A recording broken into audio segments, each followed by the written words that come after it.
The structural changes inside Red Bull ahead of 2026 reveal something rarely discussed openly: a shift in power. After the passing of Dietrich Mateschitz, every major figure from the previous era has gradually disappeared. Christian Horner was pushed out following a prolonged internal conflict. Adrian Newey left just as the team entered a new technical cycle. And now Helmut Marko, the man who brought Verstappen into Formula One, is on the verge of stepping away. In the background, Oliver Mintzlaff has strengthened his strategic control, while Laurent Mekies has taken over the team's day-to-day operations. During the same period, 3 of Verstappen's key engineers left the team, something that almost never happens simultaneously. Lambiase remains, but the possibility of a new role for him means Verstappen's technical stability for 2026 is far from guaranteed. On top of that, his new teammate will be Isaac Hadjar, a rookie stepping into the main team during the most sensitive phase in Red Bull's recent history. All of this is happening while Red Bull prepares to build its own power unit for the first time, in partnership with Ford, and faces a set of 2026 regulations that could reshape the competitive landscape. With such a heavy technical workload, the departure of influential figures raises questions about whether this restructuring is a strategic evolution or a sign of deeper internal imbalance. So the real question is, will this power shift lead Red Bull into a stronger new era, or expose long-term risks that are only just beginning to surface? Keep watching until the end to follow the full breakdown, and feel free to subscribe as we move into the main discussion.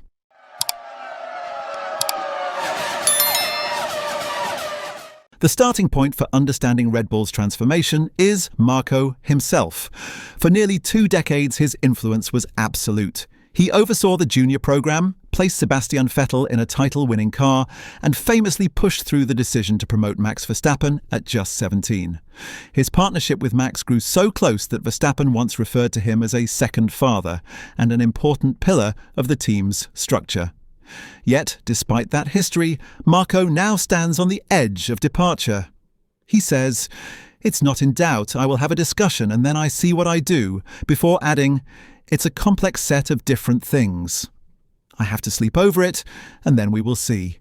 His tone is calmer than the context suggests. Behind the scenes, several reports indicate the decision is effectively made. Marko is expected to leave.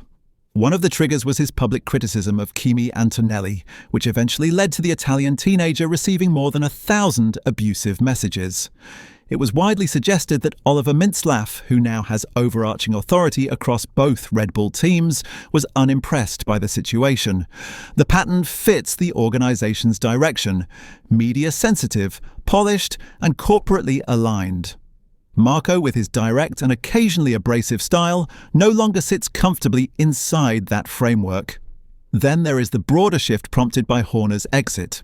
The internal power struggle that began in 2024 created scars that carried into the following seasons. Even though Horner stayed in position for some time after the allegations against him were dismissed, the fracture within the organization was real. When the leadership finally removed him, it set off a chain reaction. Newey's departure was already rumoured, but his move to Aston Martin in early 2025 confirmed that Red Bull was moving into a new phase. Without the technical anchor who shaped every championship-winning car since 2010, the team no longer had the familiar structure that had defined its competitive identity.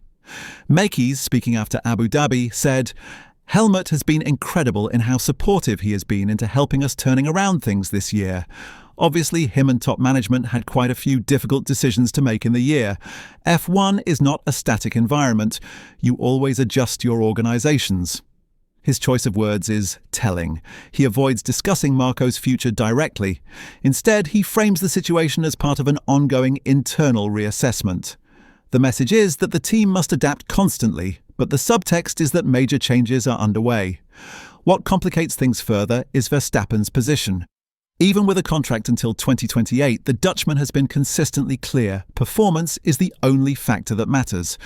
Marko in 2024 was one of the few who defended Verstappen openly during internal conflicts, and Verstappen has returned that loyalty. When there were rumours that Marko could be suspended, Verstappen said, "If Helmut goes, that would not be good for my future." That statement established a clear link between Marko's presence and Verstappen's stability within the team. Now, with Marko potentially leaving, it raises the question of how Verstappen will react once the 2026 landscape becomes clearer. But the engineer exits may be more influential than any political shift. 3 senior figures, including performance, engine, and controls engineers, left before the season finale. This is extremely rare for a top team at a crucial point in development. It is also risky for a driver who depends heavily on continuity. Lambies, who Verstappen has worked with since 2016, may move to a broader trackside role. It is not a departure, but it does change the nature of the pairing that has delivered so much success. Verstappen described Lambies as an example of resilience after a difficult season. If Lambies steps back from direct engineering responsibilities, Verstappen must adapt to a new voice in his ear, likely Simon Rennie, who stood in during Lambies' absences in Austria and Belgium. The timing overlaps with Red Bull's shift to becoming a full power unit manufacturer for the first time. From 2026, both Red Bull Racing and Racing Bulls will run Red Bull powertrains engines developed with Ford. The combination of 50% electric power, sustainable fuel, and active aero makes this the biggest regulatory reset since 2014.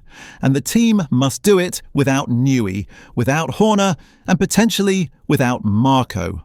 Pierre Wache has described the power unit project as very, very promising, but even promising projects can be disrupted by structural instability. The political dynamics surrounding Mintzlaff further deepen the picture.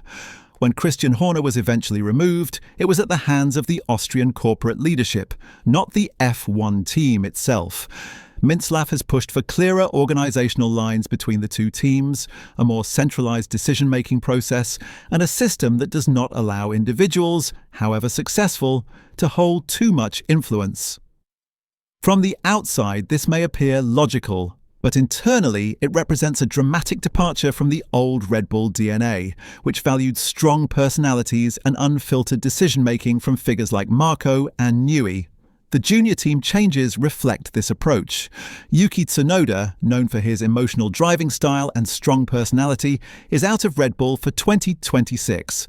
Liam Lawson stays while Arvid Lindblad is promoted at just 18. These are decisions that fit the new structured model. Younger, more moldable drivers aligned with long-term planning. The question then becomes, is all of this intentional? Is Red Bull deliberately moving away from the culture that defined its golden years in order to build a structure more resilient to political crises? There is logic behind such a strategy. If the team wishes to protect itself from the personality-driven tensions that define the 2024 conflict, removing or repositioning those personalities would be a rational step. But doing so while entering the most technically demanding era of the hybrid age carries its own risks. Verstappen himself remains calm publicly.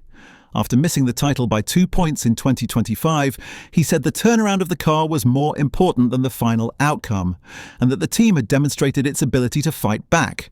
Yet he also acknowledged a slight rebuilding or restructuring was needed. These comments align with the team's narrative, but they also hint that Verstappen recognizes the magnitude of what is happening internally. With all these parallel shifts, political, technical, structural, Red Bull is stepping into 2026 with a level of uncertainty that would have seemed impossible just 3 years ago. They are no longer the stable, predictable powerhouse built around Horner, Newey, and Marko.